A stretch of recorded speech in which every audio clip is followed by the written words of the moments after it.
Hey there, Danny here. Welcome to my ramblings. I'm going to tell you that if you made a mistake, how you fix that mistake is you say, I'm sorry, or whatever it is that you did. I see where I did wrong.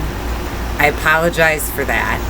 And these are the steps that I plan to make going forward. You're not necessarily, if this is a mistake you've been repeating for most of your adult life, you're not going to stop that immediately. You're going to trip up a few times, but as long as you're showing progress forward, people are going to be understanding of it.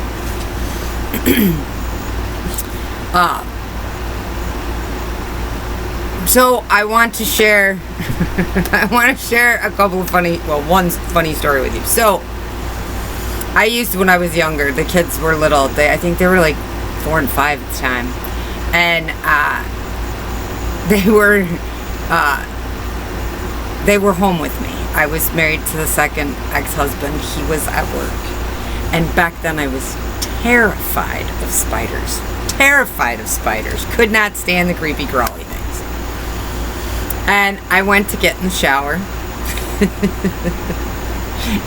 And there was a spider. Well, where it was at, I tried to use the water to get it down, and I didn't have one of those removable shower heads, so I tried to use the water to get it down. It wasn't working. So I decided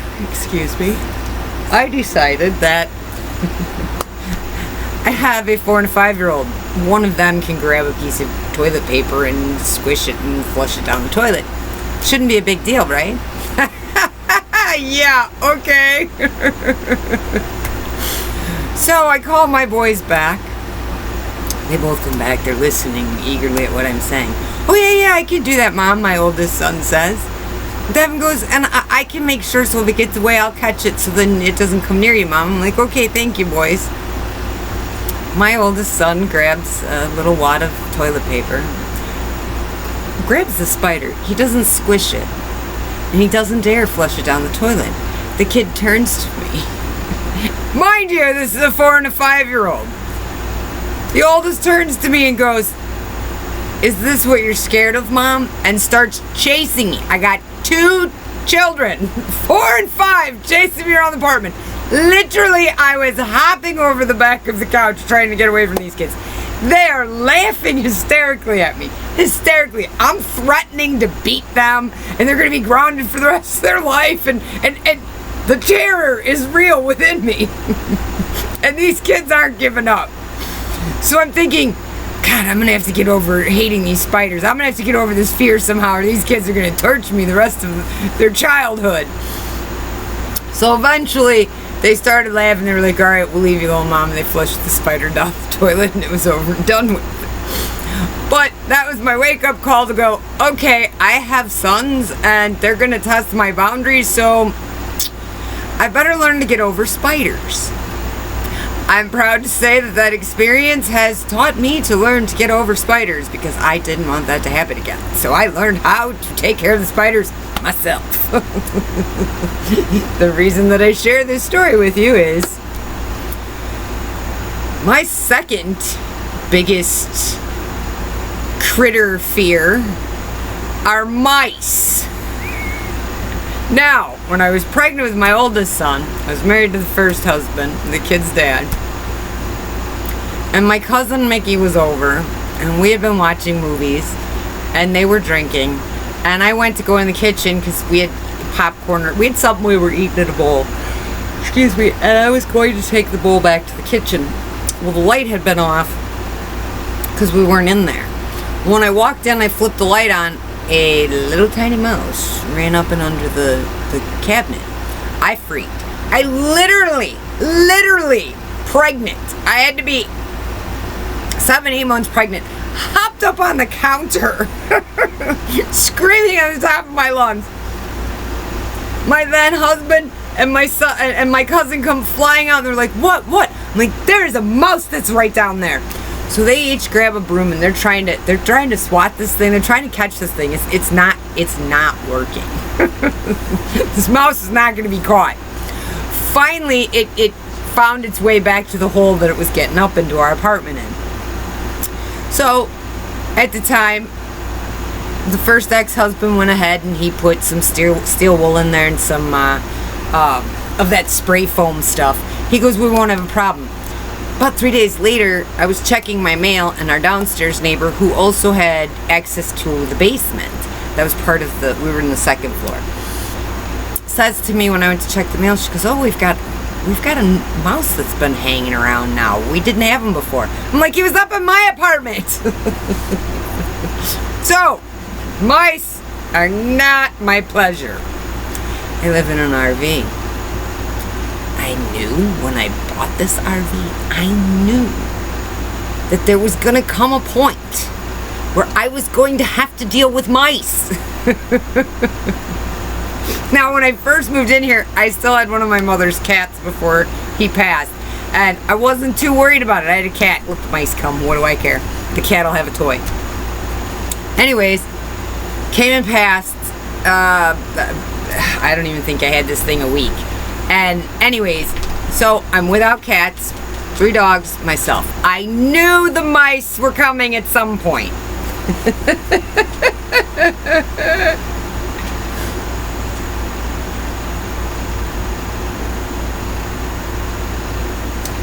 And I think he's back.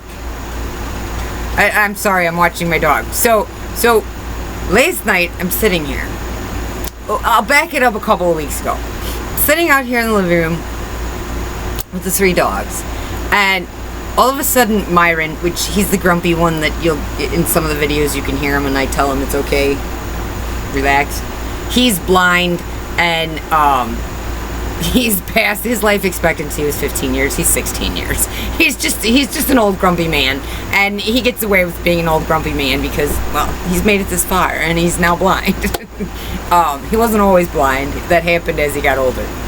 Anyways, so him and my big dog Mira, all of a sudden we heard this noise, and it sounded like it was outside the door, which the door is right here, and we didn't know what it was. So I got my shoes on and then my robe on, and I went outside and I turned on the light. I didn't see anything out there.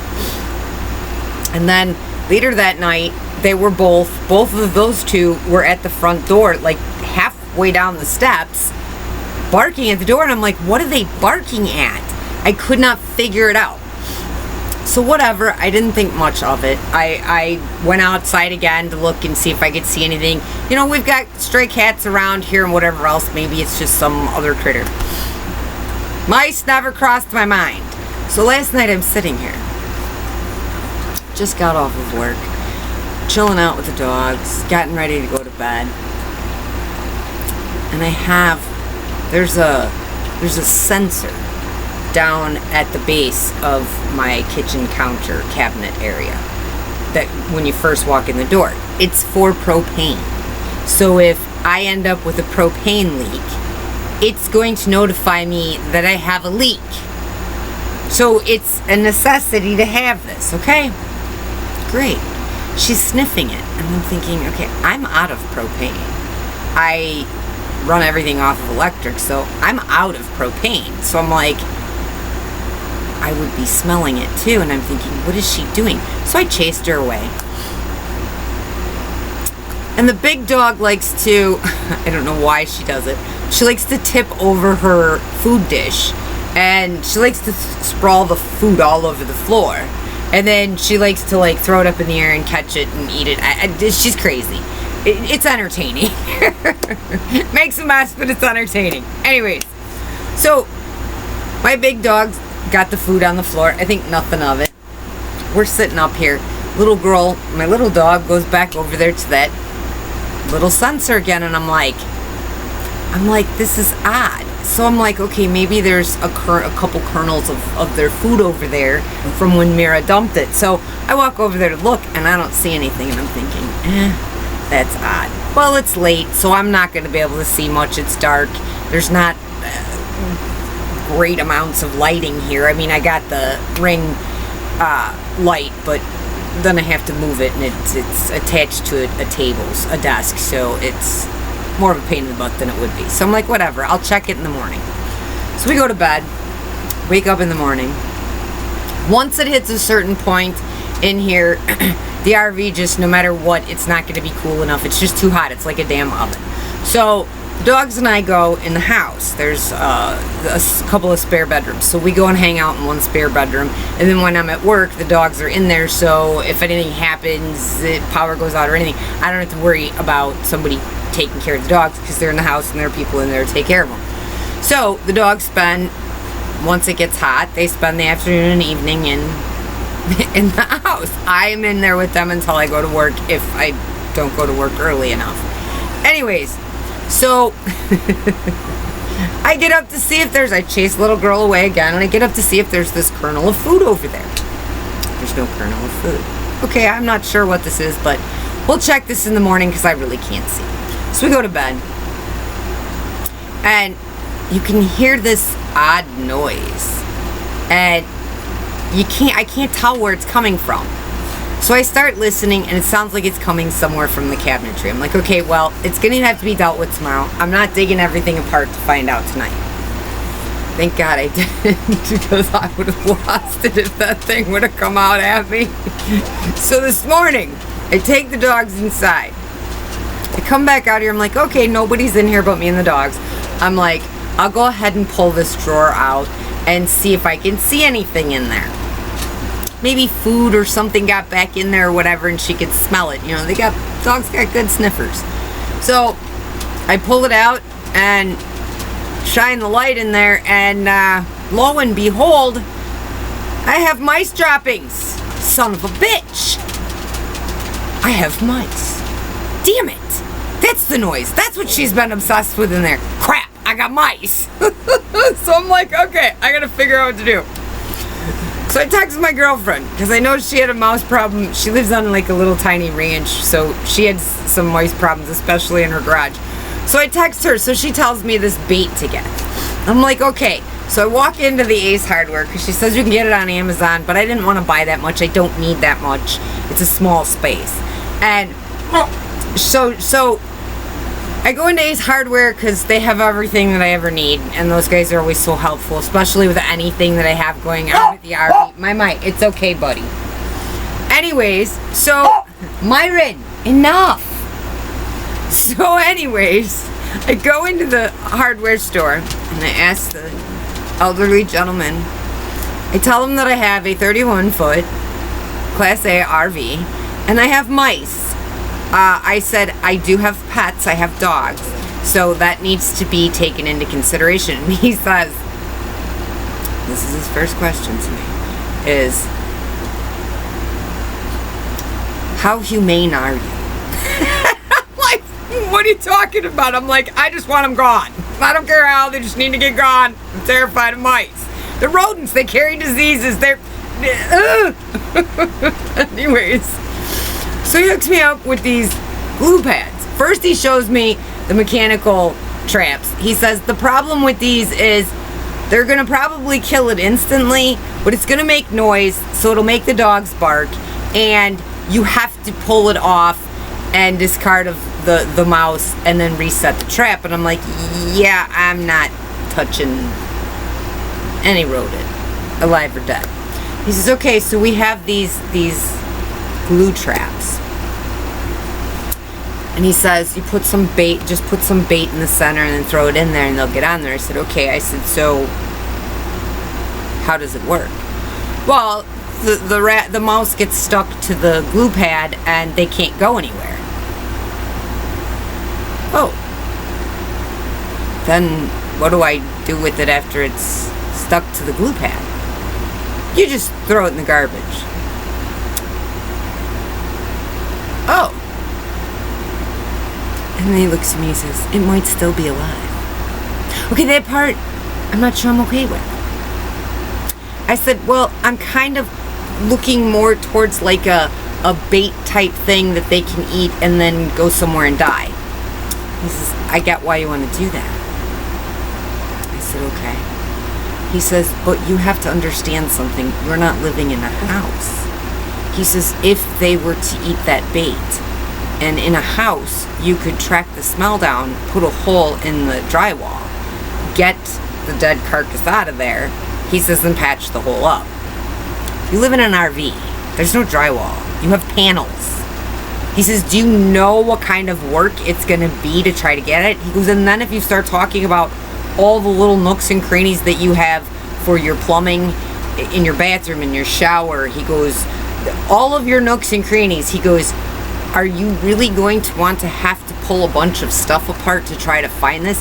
Because that smell is going to be disgusting, and you're going to be stuck living in these small quarters with it. Okay, valid point. So, I don't know how I'm going to do this. So, I talked to my son about it, my youngest son. And I talked to him about it because I'm going to attempt to handle this on my own and get over my fear of rodents. However, I don't know if that's going to be a possibility. If it is not a possibility, I want to make sure that I can have my son or somebody come out here and help me take care of it. I'm pretty sure that I got past the spiders. It's now time to get past the mice, because if I'm going to live this life, I'm going to have to get adjusted to this type of stuff. So, we're going to try this tonight and see what happens. And I'll let you know. I'm not sure how this is all going to play out, but I've never had to deal with mice. And I know that I think I know where they're getting in at. I think they're getting in from my battery compartment and going through where the wiring comes into the RV. It's a really tight spot though, but I guess from what I gathered, they can get into very tight spots. So I have to get rid of the mice so then I can go underneath and I can seal everything up and make sure that it's all good. I have to test some of my electrical stuff and everything just to make sure that they didn't chew anything or anything else. I have to make sure everything's good. So, there's some work ahead of me. But the first problem is, I gotta get rid of the mice. And this is a big terrifying thing for me.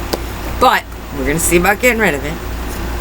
And I'm assuming that there's more than one, because there was about 8 to 10 mice droppings that I found under there. I have not found mice droppings anywhere else yet at this point.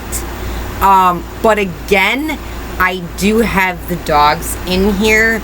So they would have to be in here during the day when the dogs and I aren't in here. And in that situation, it would be really, really hot in here because I don't run the main AC unit during the day. It's too hot. It runs non-stop, and I have a portable unit that I use.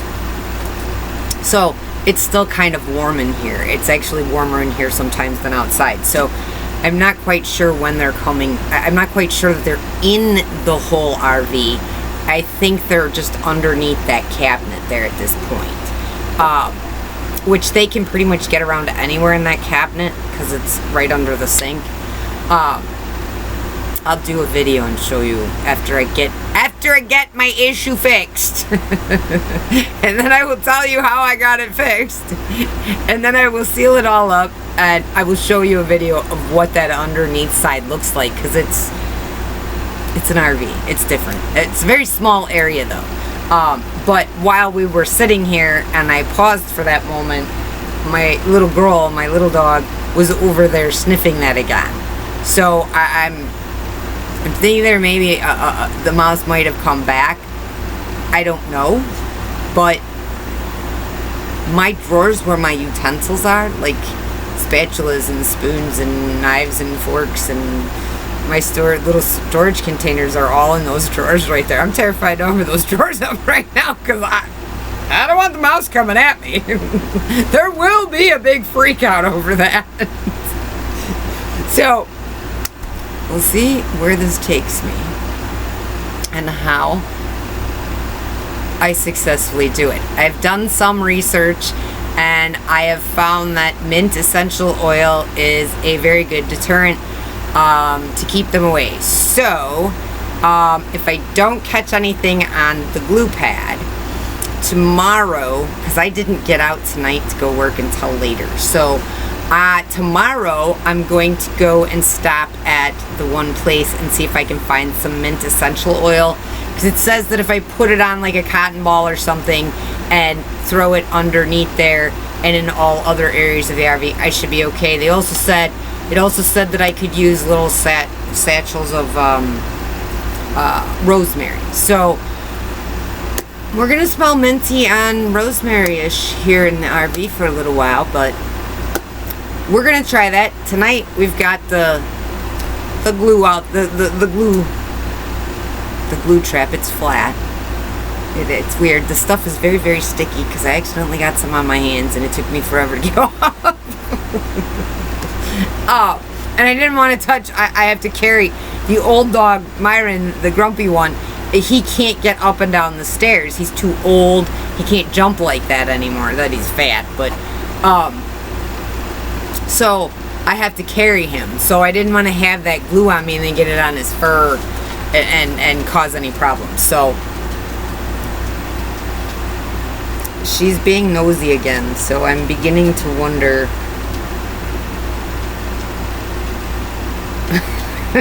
Little girl, what do you see? Do you see something?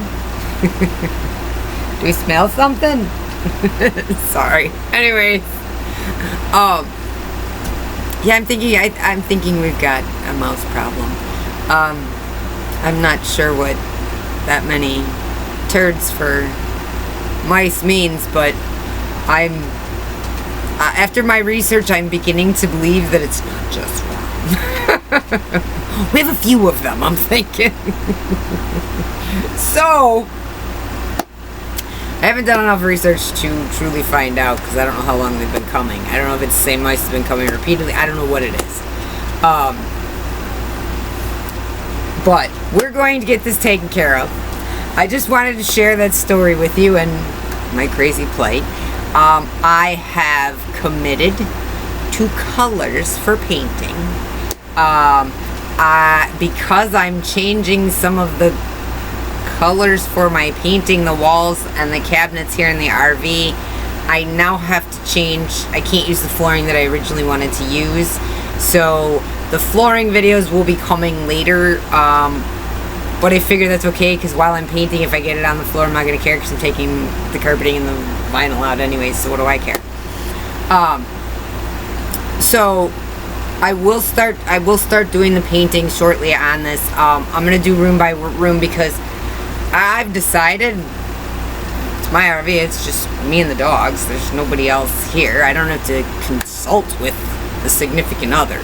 So we're going to go kind of a little wild, and lots of accent walls we're going to throw in here. So we're gonna go room by room, because I'm gonna kind of do the bedroom, bathroom area, and then this area is slightly different, but they're all gonna work together. Anyways, I'll make videos. I'll have videos on all of that, so you can see what I do, and I will also put in there and in this disclaimer below, when I post those videos, exactly what it is that I used, and let you know. I'm just running. I'm running my laptop, and I have two cell phones, so I'm running my laptop and my cell phones in different places, and I'm just letting them run while I do it, and then I will put it together for you so you can see. It won't be. I won't just me doing it. We won't. That'd be long and boring. But I'll edit it down and make it fit, and then I'll make sure that I give you all of the information of what I did and how many coats it required and everything else. I mean, I've watched a lot of videos on it of other RVers that have done it. There's several different ways that people have said to do it, and we'll figure it out as we go. That's why I bought this. When the second ex-husband, I don't know if you guys saw this video, it was a while back, but when my second ex-husband disappeared, he got addicted to meth and just disappeared. We're divorced, that's over, I don't care, we're beyond it. I haven't talked to him, I don't want anything to do with him. I don't want anything to do with anybody who's into drugs. Anyways,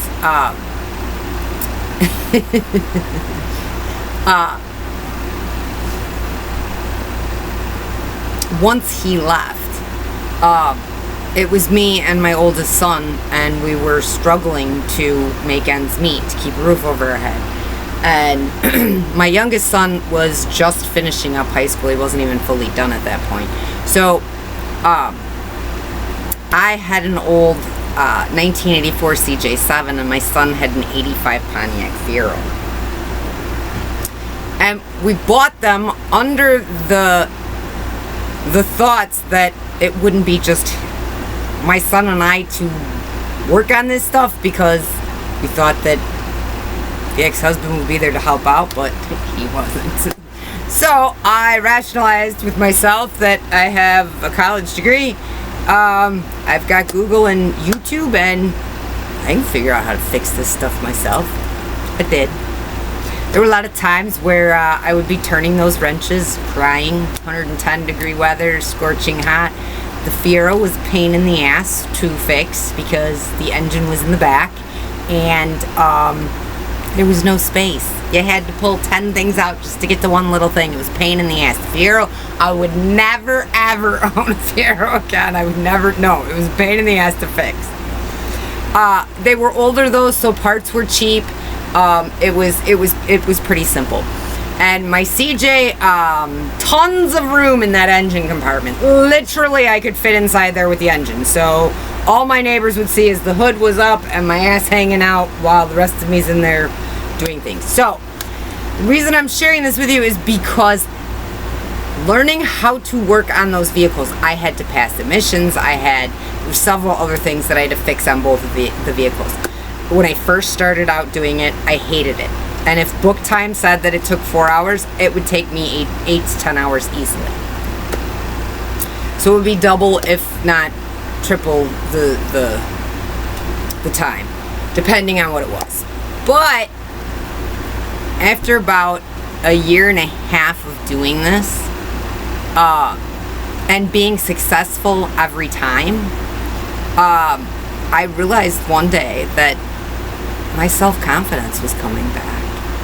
I realized that, hey, I did this. Nobody else helped me. I did this myself. I was so proud of myself.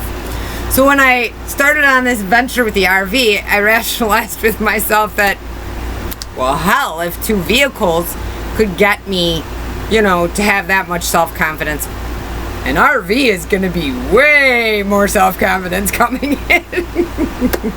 And I can say that if you own an RV, I don't care what anybody tells you. I don't care how new it is or how old it is.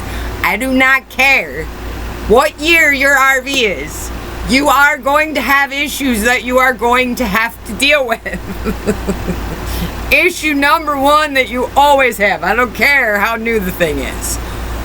When you are driving down the road, no matter what, you are driving down the road, traveling. You're moving.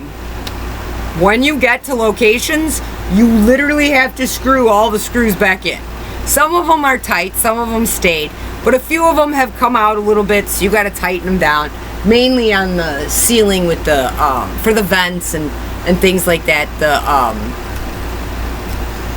The frame of the skylights and things like that.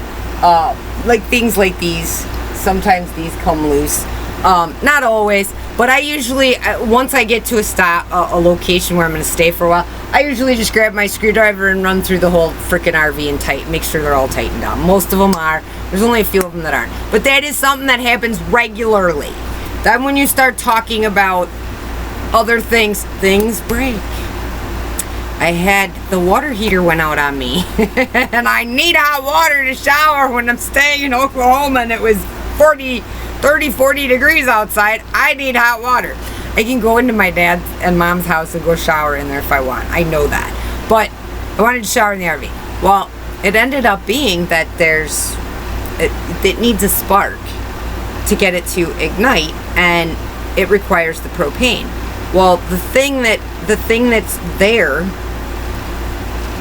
for that to happen, the one side, if it even has a cobweb in the way or any type of dust there, it's not gonna make the contact, so it's not gonna work.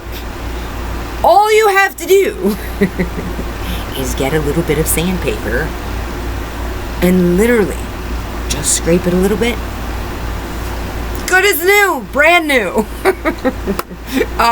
There are other little things like that you find when you live in an RV, that there's all these little tiny things that you have to keep up with. You have to constantly, I'm constantly, every 6 months or so, I'm literally up on that roof and I am resealing the vents. Anything that is up there that has a seal is being resealed like every 6 months. The way that I travel that stuff, I don't care what you buy. I don't care if you buy self-leveling. I don't care what you buy. The stuff is going to get moved and tweaked and sitting in the different temperatures and everything else. I go up there probably every 6 months, if not more, and make sure that those are taken care of. So owning an RV is no different than owning a house. There's a ton of maintenance that goes along with this, and there's a lot of little rules that you have to learn. But once you get adjusted to it, I'd say it's about a 3-4 month adjustment if you're living in it full time. Once you get adjusted to those things, then it's not that big of a deal. I can tell you though that the one thing about living in the RV is I realized how much waste I had, how much water I wasted, because you don't shower the same way in the RV that I did in the house. Because especially if you're living off of your tanks. If you're hooked up to a hose, that's not that big of a deal. I mean, you still have to go dump your tanks. But if you're living at like an RV park, then it's not that big of a deal, because you've got a way to dump your tanks and you get fresh water. But if you are living off of your freshwater tank and you are living strictly from your tanks, you're going to want to conserve water, because you're not going to want to have to be running back to empty everything all the time and whatever else. So you learn to conserve water. You do realize that once you start living in an RV, because it's such small quarters, you start to realize how much you don't need. And you start to realize how much you actually wasted. I don't make, the garbage is hardly, maybe once a week I have to dump my garbage. I tend to not throw a lot of things away. I'm real good at recycling, or should I say upcycling. I take things that I have, instead of tossing them out, I will use them for other things in other areas. I will do videos on that at some point. But this accident the car accident that I had last year has really screwed a lot of stuff up. So from all the healing, it's been a nightmare. So I'm in the process of, the channel is supposed to be about learning to love yourself and find your true authentic self, and also about my adventures. And the reason that I want to share all of this with you guys is because I'm hoping that it might inspire other people to decide to chase after what they want. If you're gonna do it, you just gotta do it, and you gotta know that it's not always gonna be easy. But the more I get into this, and the more I'm doing this, the more I don't see myself going back to a brick and mortar, or as they put it, sticks and bricks. I don't see that happening. I don't see me going back to a stationary place. I am stationary for large periods of time, usually no more than like 3-4 months at a time. But I've been stuck because of the accident. I wasn't able to travel. I was doing healing. I had all my medical appointments and everything else. I'm able to travel this year, but I can't really go anywhere until I get another car, because, well, without a car, I can't earn money, and I gotta earn money in order to pay my bills. And right here where I'm staying, I have a vehicle that I'm able to use. That's not something that's going to be possible if I leave here. So I'm hoping to have a vehicle here shortly, and then I will have the money that I need, and I'm going to go back by my dad's in Oklahoma and spend I'll be there through at least Thanksgiving because his birthday's at that point, but I'm hoping to be able to stay there longer. I would like to be able to stay there through Christmas, but it's really going to be dependent on the weather there, because I can't have my pipes freezing. So it really depends. The last time that I was there in November, it didn't get, it was cold, but in the middle of the night, it might have gotten down into the late 30s, maybe for an hour or two, if that, at night. And I just made sure that I had enough propane, and I just kept the regular heater for the RV going, because that heats up the floor. When I'm here in Arizona, though, being in the city, we don't get cold enough at night, so I don't worry about the pipes. So I don't use my regular furnace here in the RV in Arizona. I have an electric one that I use that does just fine in here for us. It's Arizona. It's the desert. Phoenix, we really don't get that cold in the winter. So I will be bringing you, now that I'm feeling much better and I'm able to physically, I basically lost all my muscle mass. They told me that my muscles atrophied because I couldn't do anything. I was in so much pain, and all the treatments and everything that I had to go through. It was a long battle, and then once I was able to start lifting things over 5 pounds and then over 10 pounds and whatever else, I've been slowly being able to build back up. So I'm not a wimp like I was last year. And so I don't think I'm fully at the point where I can finish, because I started right before the accident. I started pulling out my carpeting, so I got half the carpeting in this RV pulled out. The other half's still down because I can't pull any of it up. I didn't have the strength. I'm not there yet, but I think I'm close. So we're gonna paint, and that will build up some more of momentum, and I'll be good, and then I'll be able to do the flooring. But I do plan on doing all those videos for you guys, and I will bring them to you so you can see them. So that's really all I have to say for tonight. If you're working on a mistake, apologize. A true apology. Say you're sorry. Tell them why you're sorry. I'm sorry for. This is what I'm going to do to work on it, so then I don't do this anymore. And then you do it. You follow through with it. And people are going to see that, and you're going to be treated a lot differently as you get rid of those mistakes. And you'll start your journey into finding your true authentic self and learning to love yourself, which is a great place to be. Before I leave, oh, there's a little girl. That's the one that's giving away the mouse. Or mice. I don't know how many I got there. She was sniffing over there. I'm thinking that the mouse came back. The only place that it can go, it's gonna have to go on that trap. So I'm kind of afraid to open that drawer, but we'll wait until morning after I take the dogs out. Anyways, guys, have a great night. I'll be back in a day or two, hopefully. Like I said, I've been working a lot on a lot of stuff. Anyways, we'll see you later, guys. Bye. Love ya.